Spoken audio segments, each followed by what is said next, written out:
Bienvenue sur youtele.tv. Voici la présentation du G20 de Bordeaux. Une interview exclusive de Bernard Magret, propriétaire du château Pape Clément, qui est l'un de ses plus beaux châteaux, mais il en a 36 châteaux de par le monde. Une interview exclusive sur son aventure chinoise.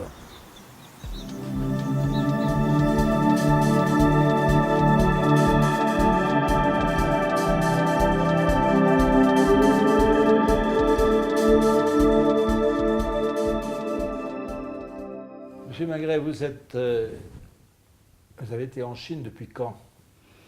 J'ai commencé à acheter un vignoble en Chine, à Qingdao, il y a une quinzaine d'années maintenant. Vous étiez précurseur, là.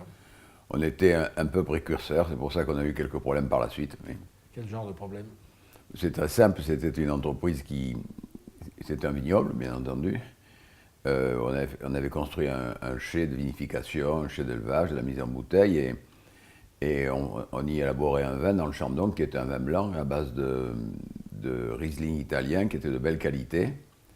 Et on y gagnait bien notre vie. Et pourtant, on avait 95% du capital de l'entreprise. Et on nous a demandé là-bas à un moment de partager les profits, entre guillemets. Voilà. Alors ça a duré. Les 4 premières années, c'était tranquille. Les années après, c'était un peu plus délicat. Et au bout de 2 ans, on avait des problèmes avec mes collaborateurs qui supportaient mal tout ça. Ben, je dis, puisque ça, on s'en va. On est allé trop vite, oui. Vous êtes de nouveau en Chine aujourd'hui? On est de nouveau dans la distribution, où on distribue les 37 vignobles français et étrangers que l'on a. Voilà. Ça fait combien de cols ou de palettes? Ça fait, il y a 1 million de grands crus, 1 million de bouteilles de grands crus et 3,5 millions de bouteilles d'autres châteaux, puisqu'en fait, nous, on ne vend que ce que l'on produit. Quelles sont pour vous les spécificités du marché chinois aujourd'hui? Mais il y a d'abord une évolution incontestable.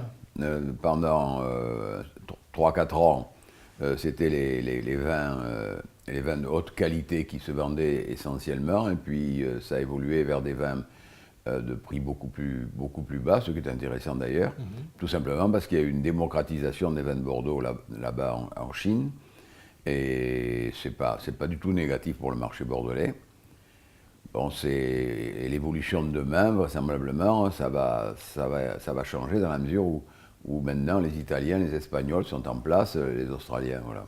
À ce sujet, quels sont les atouts des vins de Bordeaux en Chine par rapport à la concurrence? L'atout numéro 1, bien entendu, c'est que le nom de Bordeaux est considéré en Chine comme un produit de standing qui donne de la notoriété. Et comme ça se passe dans beaucoup de pays émergents, ça s'est passé aux États-Unis en 1970, moi je l'ai vécu, et ça s'est passé après en Russie.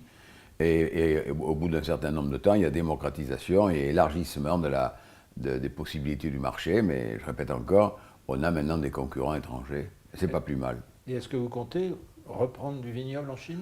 Je pense pas, non. On a eu des propositions de banques, mais bon, on pense qu'on a beaucoup à faire sur le plan commercial là-bas, mais ce qui m'intéresserait plus, nous, c'est de nous associer avec une entreprise, mais pas une entreprise de grande dimension là-bas, parce qu'on se comprend mieux.